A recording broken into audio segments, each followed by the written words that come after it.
各位，你敢相信吗？特朗普竟然威胁要对中国和俄罗斯使用战术核武器。那位说这川老爷子是吃多了，还是吃坏了，还是忘了吃药了？都不是啊。这川普老爷子最近被中国给搞破防了，为什么呢？这个央视啊搞了一个军队的宣传片，叫做《制胜》。在《制胜》里边呢，解放军亮出了多种的这个打击成体系的这种武器，专门克制美国的这一切的所谓先进武器。所以呢，这个美国的航母啊，听说呀，在南海啊被解放军的演习，就是中国的解放军轰六啊，带着那个航母杀手直接就升空了，然后美国的航母吓得在南海抱头鼠窜，把川普给搞破防了。川普一看，好家伙啊，那美国还剩下什么了？美国还剩下有核武器呀！川普急了啊。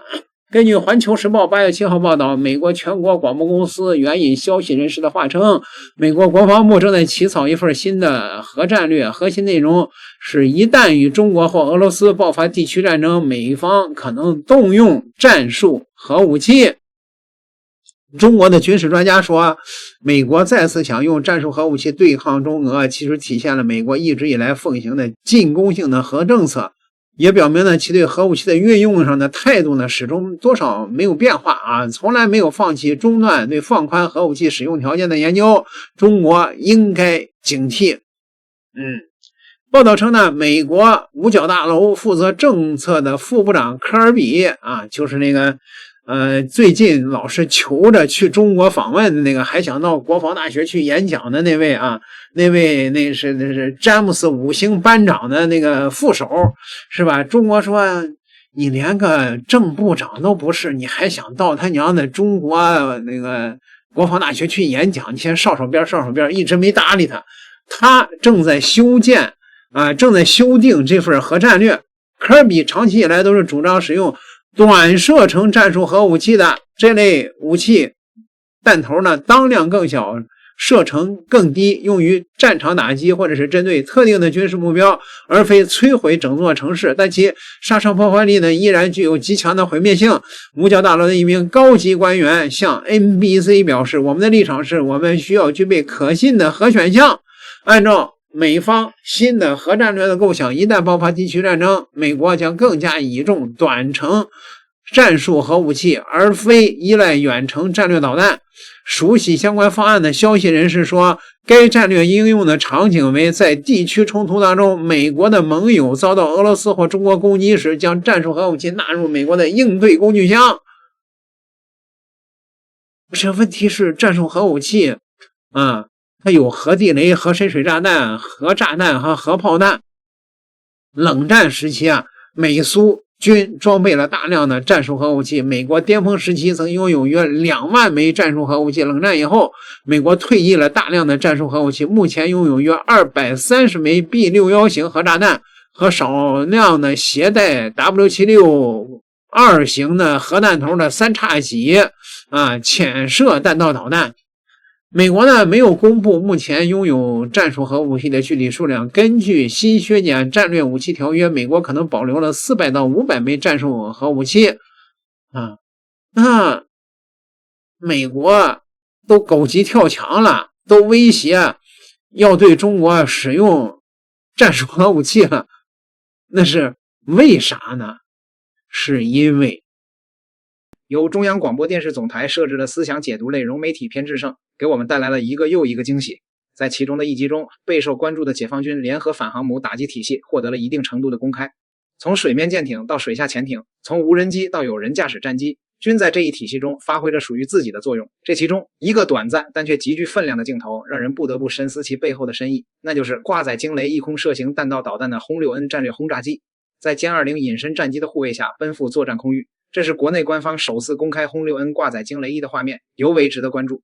我们知道，经过一次空中加油后，可将飞行航程提升到约1万公里的轰6N，是首款因具备跨洲际飞行能力而初步达到战略轰炸机门槛的国产轰炸机。而惊雷1被认为有着不低于3000公里，最大可能超5000公里的射程。故轰6N 加惊雷1的组合就成了人民空军现役最强的空击战略核反击力量。于是一个有意思的问题就来了，轰6N 和惊雷1明明是空击战略核反击战力，为何却出现在了对联合反航母打击体系进行介绍和展示的画面之中呢？莫非二者之间存在着某种联系吗？仔细想一想，答案或许还真是肯定的。事实上，在很长一段时间内，大洋彼岸的潜在假想敌国家政府和武装力量高层内部一直都存在着一种一厢情愿的看法，即在西太平洋方向的潜在军事斗争中，自己的航母打击群或许会葬身于解放军反航母体系的手中，但解放军也就是到此为止了。那些地处关岛及其周边的第2岛链陆地军事设施，位于第3岛链的陆地军事设施，乃至潜在假想敌国家的本土，均被认为不至于遭到解放军的打击。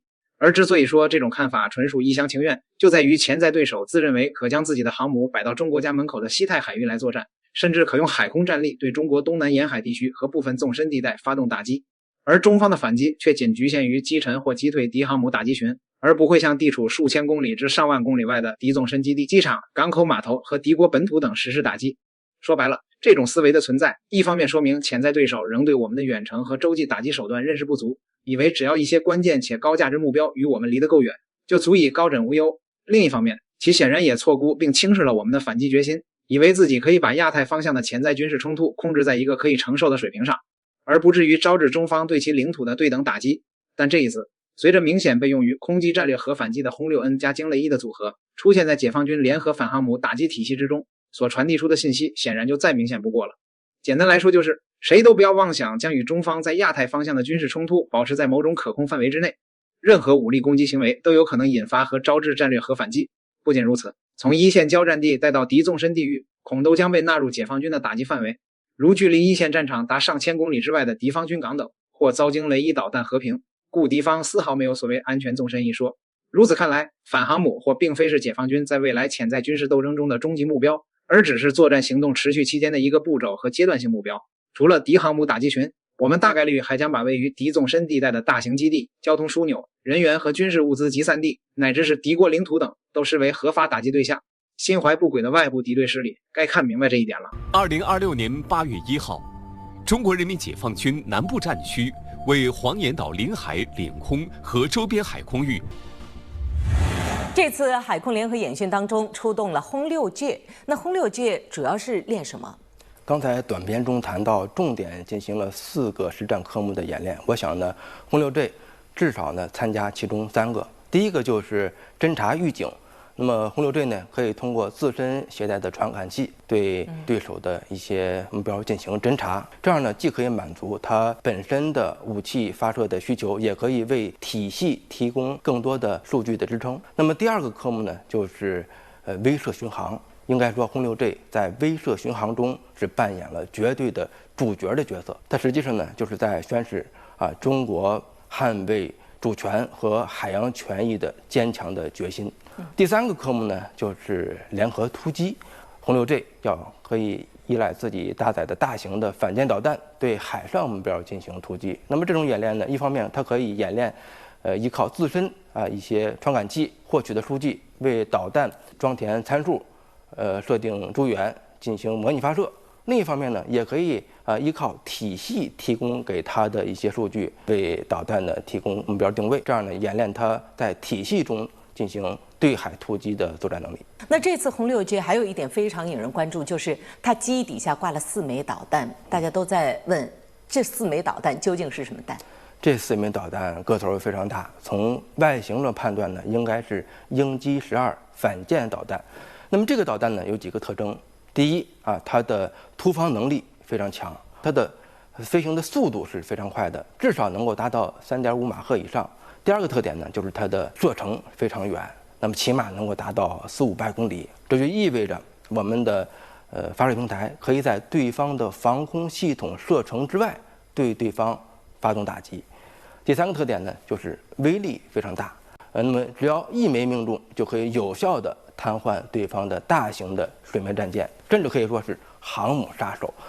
我们看轰6J，如果从外观上看的话，它有一个很直观的特点，就是它机翼外侧的挂架下面挂的是电子吊舱。那这个电子吊舱它主要是有什么功能？可以非常精确的对对方的